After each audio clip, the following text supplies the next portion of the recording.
I heard Yuna's bright, unfiltered giggle before I saw him. "Welcome. Do you want to try Mama's special kimchi?" I turned from the steaming stove with a smile that vanished instantly, my breath hitching as if the oxygen had been sucked out of the kitchen. Jaehoon Kang was standing just past the threshold, as still and imposing as a tombstone.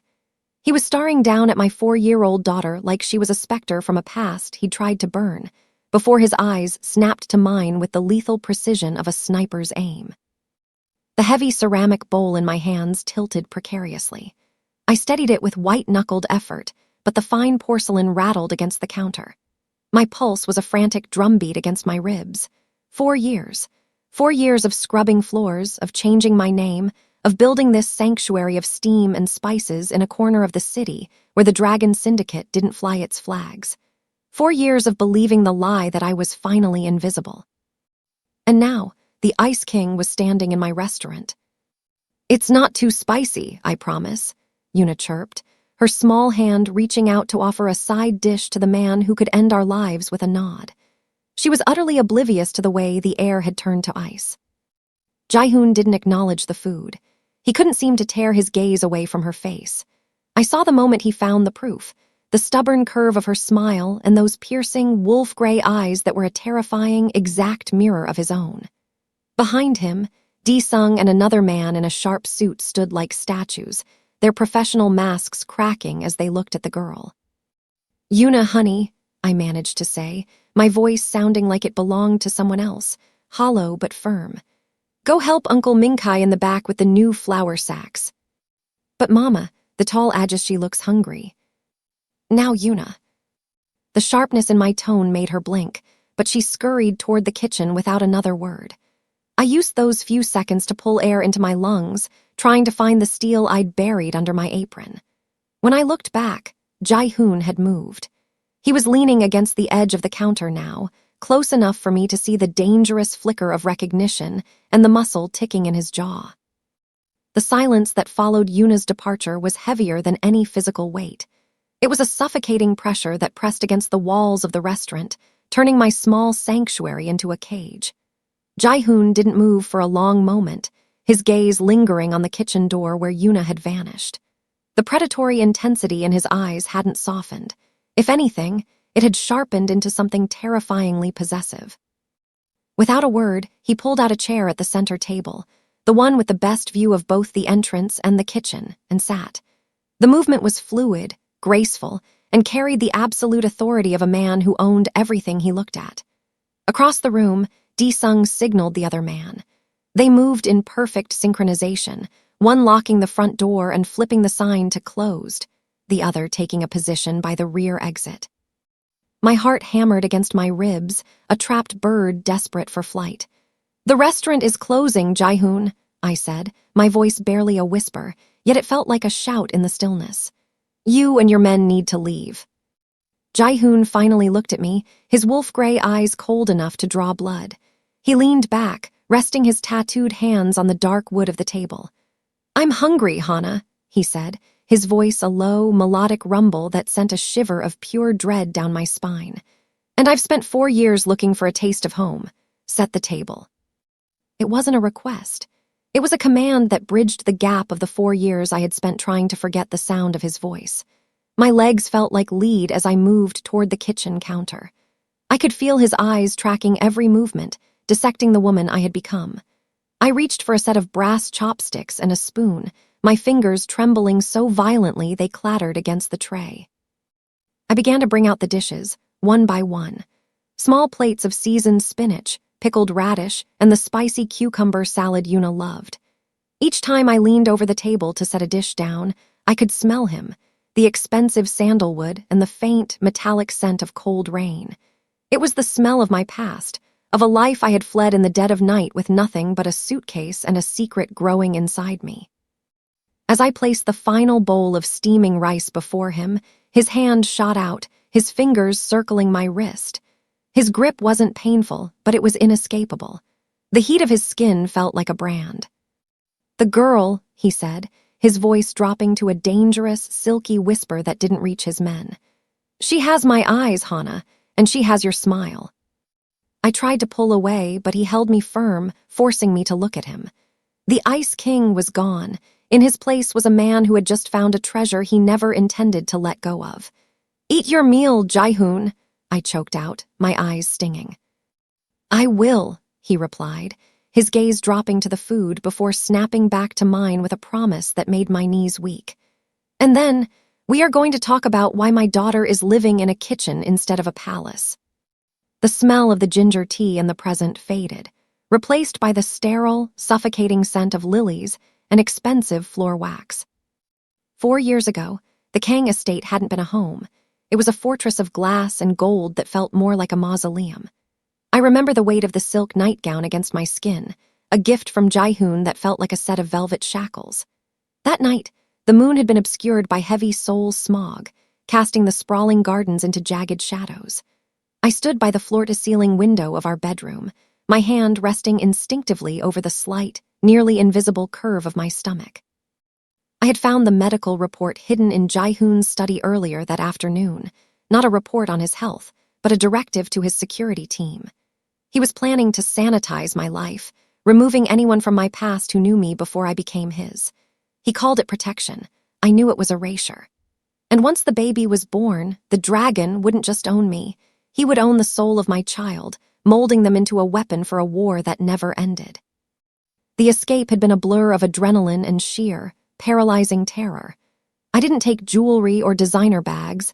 They were tracked, tagged, and easily recognized.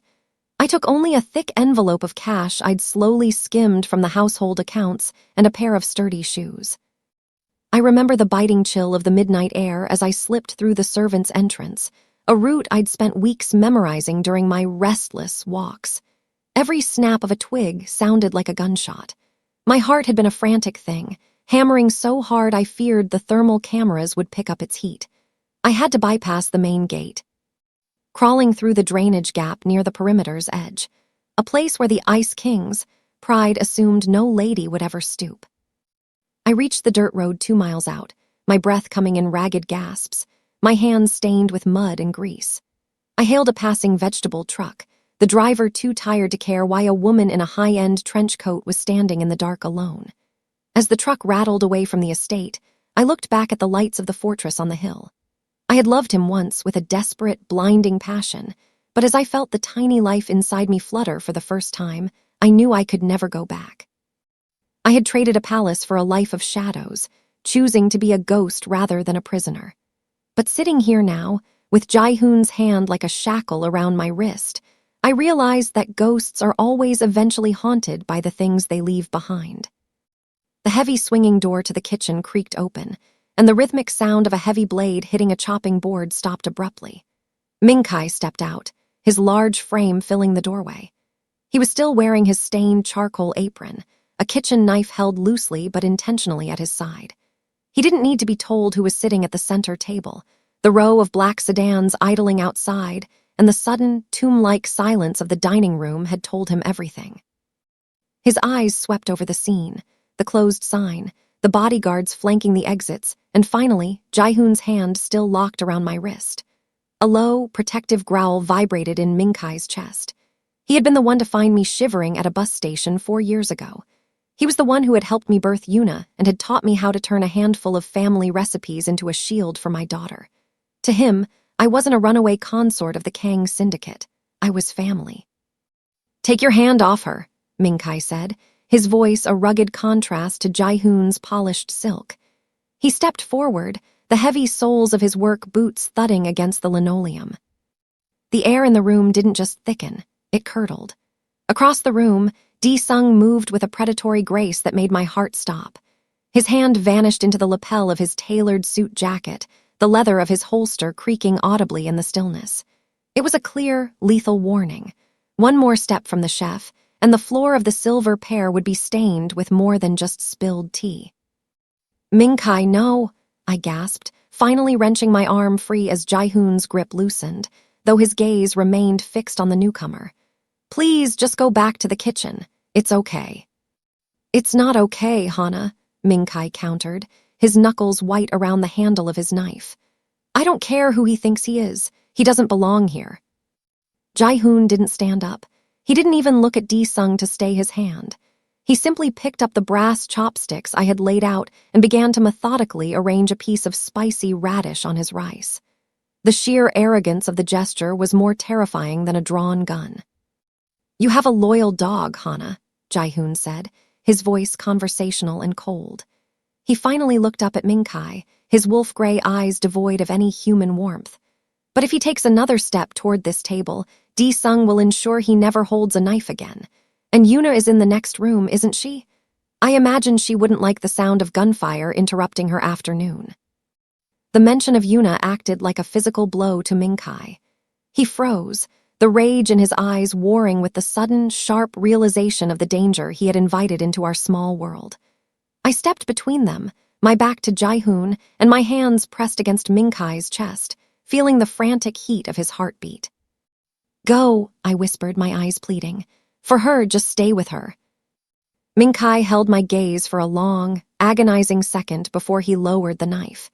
He didn't look at Jae-hoon again as he backed away into the kitchen, but the look he gave me was one of devastating helplessness. As the door swung shut behind him, Jae-hoon took a calm, measured bite of the food. "Sit down, Hana," he commanded softly, gesturing to the chair opposite him. "The banchan is excellent. We have much to discuss." I didn't sit. My legs were too brittle, my joints locked by a primal need to stay standing between him and the kitchen door. Jae-hoon didn't push the issue. He simply continued his meal with a terrifying, rhythmic calm, the click of his brass chopsticks against the porcelain sounding like the ticking of a countdown. The kitchen door creaked open again, but it wasn't Min-kai. Before I could move, Yuna slipped through, her small face clouded with a pout.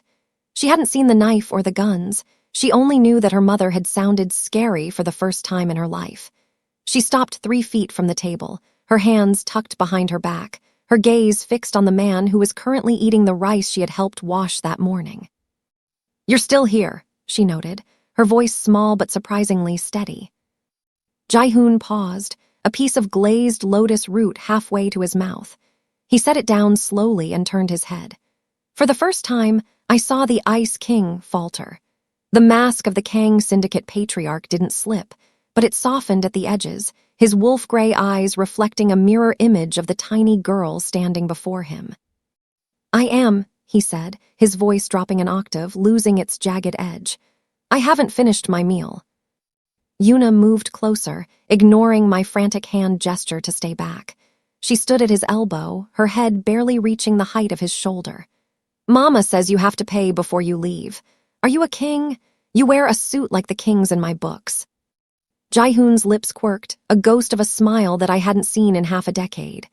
"Something like that," he murmured.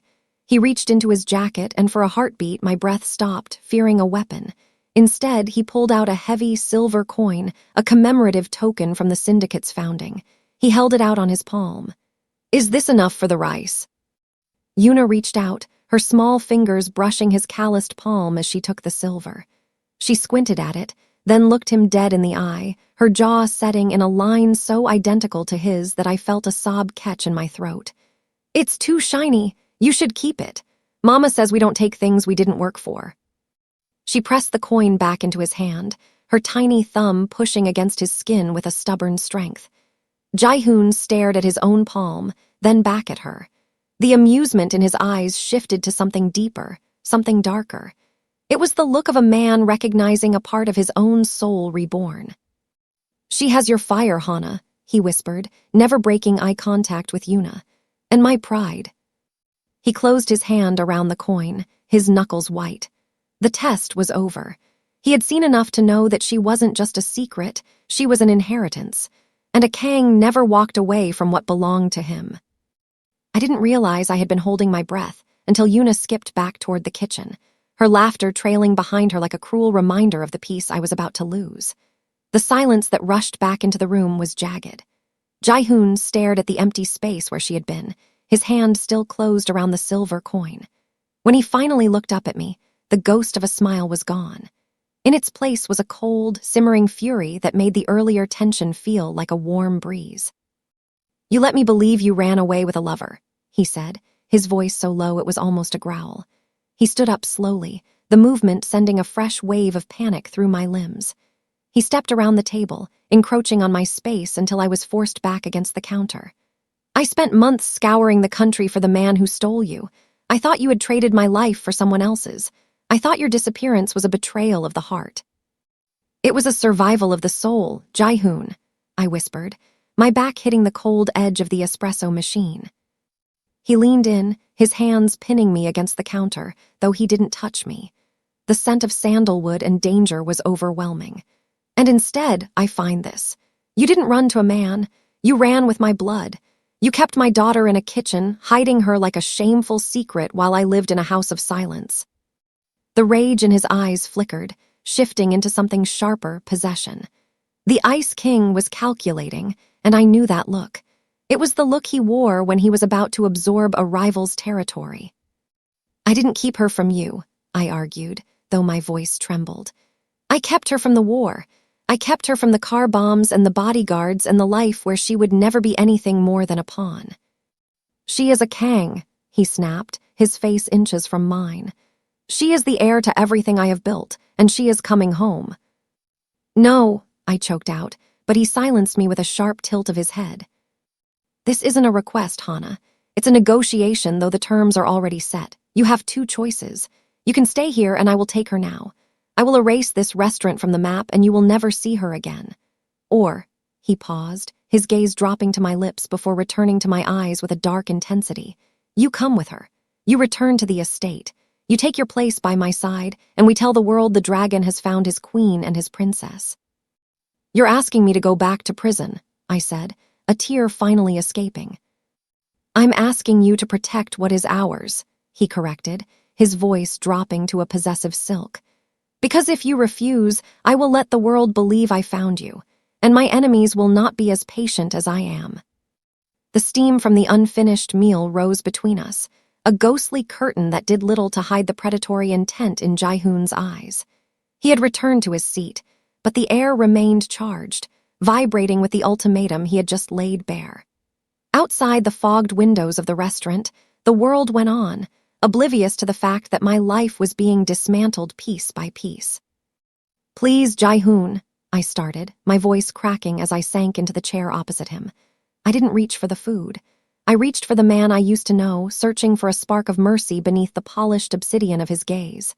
She's so happy here. She knows the neighborhood kids, she loves the park at the end of the street. She doesn't know about the blood on your hands or the guards at your door. Let her keep that. Let her stay a child. Jae-hoon picked up a piece of the grilled fish, his movements insultingly calm. She is a Kang, he repeated, the words sounding like a divine decree. A child of the dragon does not play in dirt parks, Hana.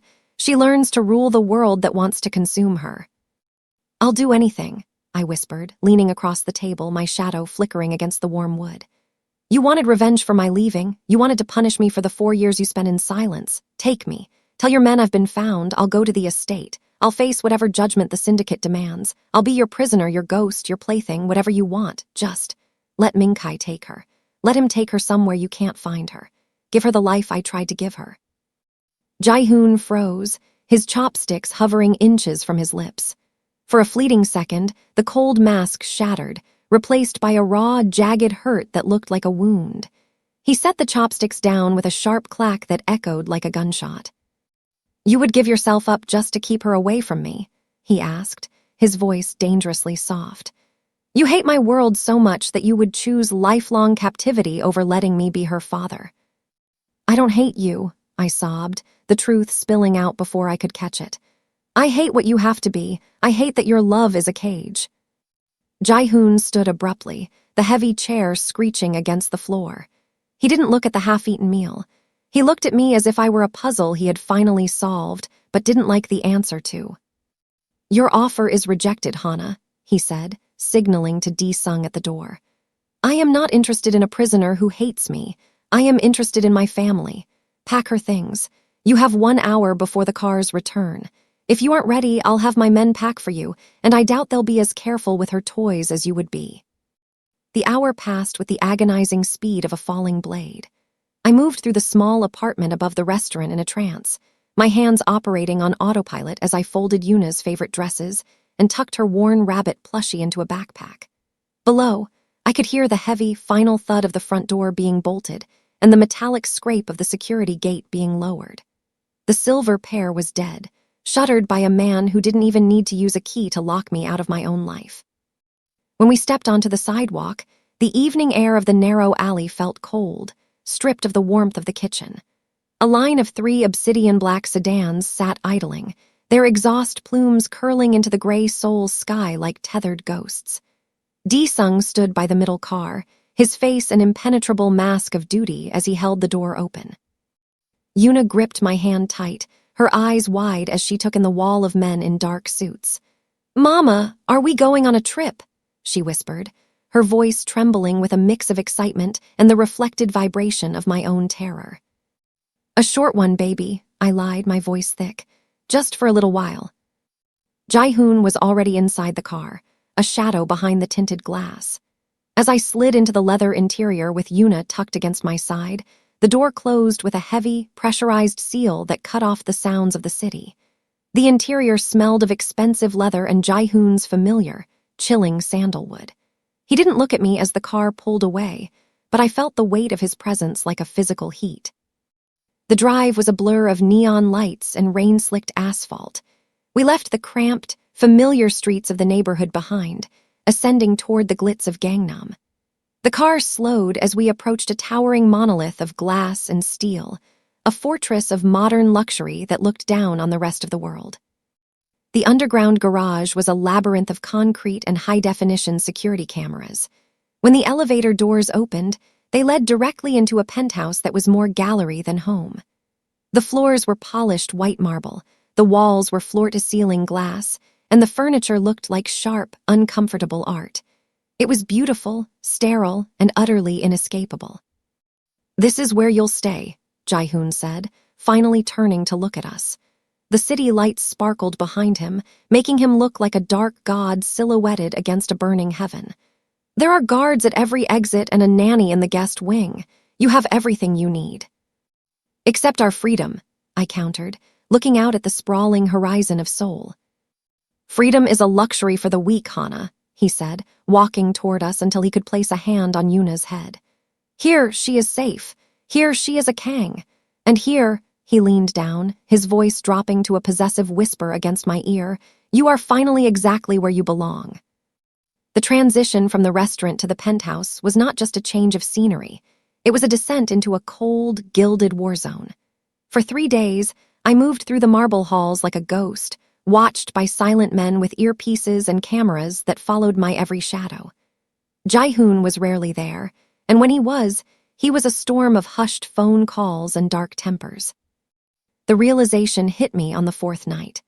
I was tucked into the corner of the expansive living area, watching Yuna color at the mahogany coffee table, when I heard the raised voices from Jae-hoon's glass-walled study. "The elders are questioning your focus, Jae-hoon," a voice I recognized as Sung's hissed. "They see the girl as a liability, a weakness. They say a dragon with a soft underbelly is a dragon that can be slain." "The girl is a Kang," Jae-hoon's voice roared back, followed by the heavy thud of a fist hitting wood. "Tell them if they touch her, I will burn the syndicate to the ground with them inside it." My blood turned to ice. I had run away to keep Yuna from the violence, but by bringing her here, Jae-hoon hadn't just claimed her, he had placed a target on her back. She wasn't just an heir, she was a bargaining chip for his rivals, a way to bleed the Ice King. I stood up, my movements no longer hesitant. The soft-spoken restaurant owner was gone, burned away by a mother's primal instinct. If the penthouse was a fortress, I needed to know every crack in its armor. I began to walk the perimeter, not as a prisoner, but as a scout. I noted the rotation of the guards, the blind spots of the cameras in the guest wing, and the heavy, reinforced locks on the nursery windows. "Mama," Yuna looked up, her charcoal pencil poised over the paper. "Why are you looking at the doors like that?" I knelt beside her, tucking a stray lock of hair behind her ear. My hand was steady now. "I'm just making sure we're extra safe, Yuna. Remember what I told you. We're a team." "Like the tigers in the story?" she asked, her wolf-gray eyes shining. "Exactly like the tigers," I whispered.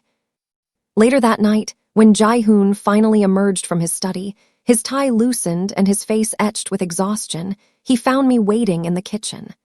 I wasn't cowering. I was holding a heavy paring knife I'd taken from the chef's block, testing the edge with my thumb. "You're being hunted," I said, my voice as sharp as the blade. Jae-hoon stopped, his eyes narrowing as they flickered to the knife, then back to my face. "It is none of your concern, Hana." "It is my only concern," I countered, stepping into his space. "You brought us here because you said she was safe, but she's not. Your own people are looking for a way to use her against you." I pressed the tip of the knife against the marble counter. "Teach me." "Teach you what?" "How to protect her in your world," I said, the steel in my nerves finally matching the steel in his gaze. "Because if a rival comes through that door, I won't be hiding in the kitchen. I'll be showing them that a mother has sharper teeth than any dragon." The transformation was not just about the clothes, but the resurrection of a woman I had buried in the dirt of a restaurant garden 4 years ago. I stood before the floor-to-ceiling mirror in the dressing room, the sterile white lights reflecting off a gown of midnight silk that clung to me like a second skin. It was a piece from my old life, one of the few things Jae-hoon's men had retrieved from the estate's vaults. As I fastened a necklace of diamonds that felt as heavy as a collar, I realized the soft-spoken cafe owner was officially dead. I wasn't dressing for a gala. I was dressing for a war council. The double doors of the penthouse study swung open, and the low murmur of the syndicate elders died instantly. Jae-hoon stood at the head of the long obsidian table, his expression a mask of cold, unyielding power.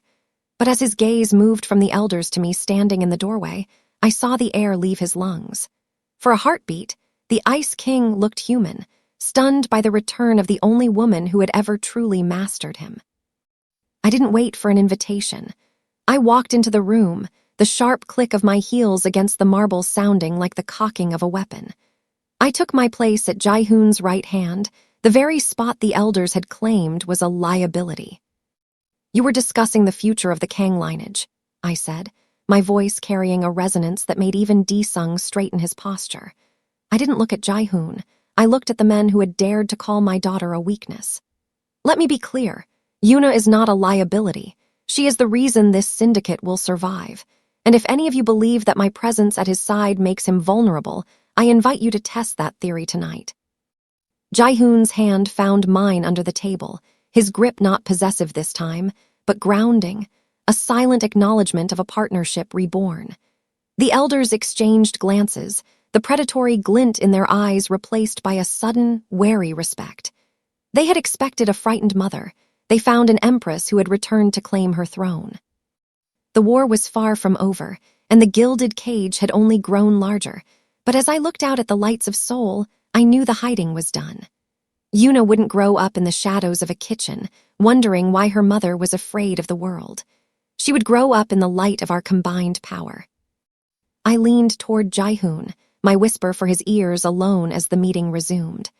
"I'm back, Jae-hoon, but don't mistake my presence for surrender.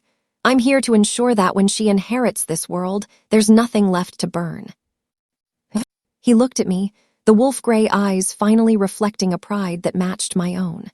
"I never expected anything less, Hana."